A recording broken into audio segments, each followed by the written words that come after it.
Did you see? Did you see this video with Elad? Yeah, I would call him Barely Elad. informed. Elad. Elad. Elad. I've always gone with barely informed with Elad. It's not an insulting thing. I think just rolls off the tongue. Remember the guy yelling at him in New York? Was it in New York? Get out here, Elad. I don't want to swear this early in the video. Get out I here, don't. Elad. I don't remember that one. But Big Elad fat does. Antifa guy.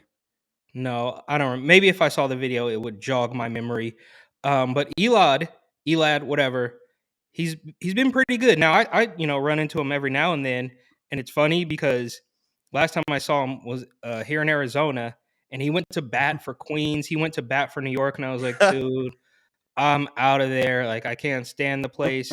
Now I will say, after having visited for a week or so, I will admit I kind of miss New York a little bit. You know, Unbelievable. you can walk around, you can go to the The store. concrete jungle where Uh, dreams are made of.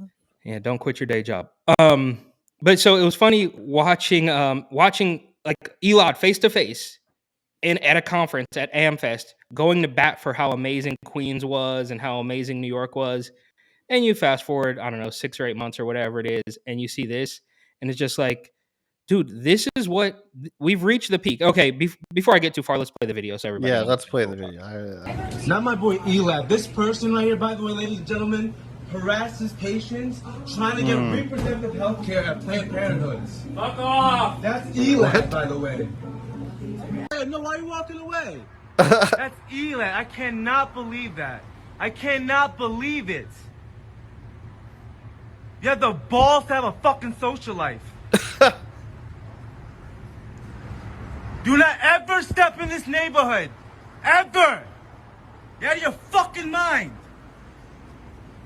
If you can't get a raise, if you can't get a better job, the least I could fucking ask for y'all is to confront your fascists, confront your local fascists, tell them like it is, and feel good about it.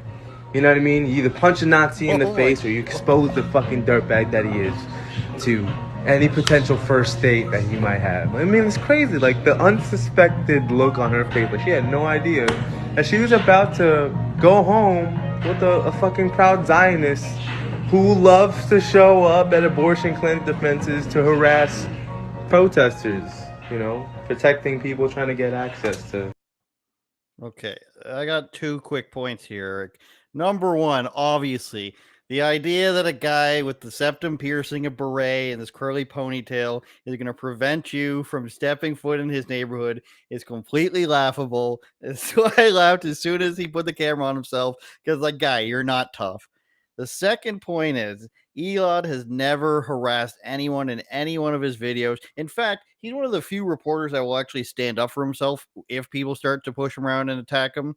And this is just a complete joke. He's one of the most down the middle and reasonable reporters there are, which is probably why he's on Tim Pool, because he's got good credibility. Shout out the Beanie World. As I taught you while you were here, we call it a toque. It's gone right now. It's not behind me. But the idea that Elad is harassing people at abortion clinics, the reality is, if you've ever watched his video, he's asking them questions. And that's all he's ever done. Unless there's hours of secret video, Eric, where Elad is bullying people and, throwing a few punches, then this guy has just been told that he's a bad person, just like the person you can hear in that video who's just like, yeah, get out of here, because I just heard that this guy is saying that this person's a fascist or whatever, therefore he must be correct. Okay. I don't know, what do you think? Well, first of all, you said he's only asked questions. Yes, that is correct. But that's the entire point. That's what I mean, how many times do I have to bring up the pig clip, right? Asking questions is enough. That is enough to make you the enemy, simply asking questions.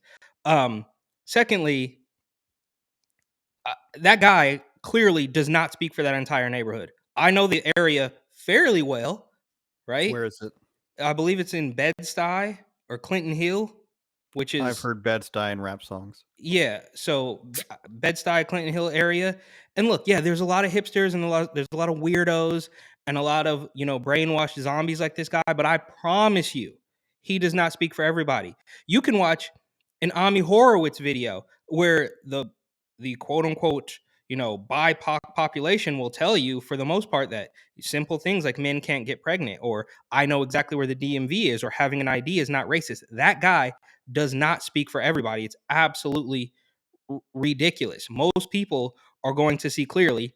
And Elad, look, I mean, he's like you said, he only asks questions, and I do want to bring up another thing.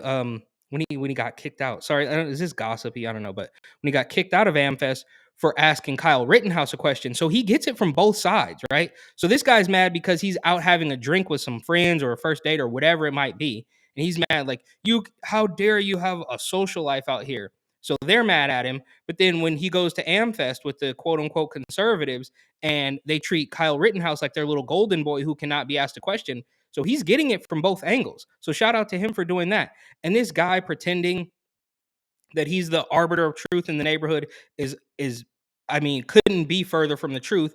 And of course, obviously he has the Democrat dystopian doublespeak euphemism on deck, right? He's harassing people trying to get reproductive care, bro. No, bro. They always want to say, oh, this health care, abortion is health care, and gender affirming care. It's all completely fake. This guy, I don't know, he got his talking points with his piercings in a deal or something. I don't know exactly what's happening, but he's completely off base. He does not speak for everybody in Brooklyn or Bed-Stuy, Clinton Hill, or whatever the area. I don't want to name drop the bar, but look, it's through the roof, the brainwashing with these people.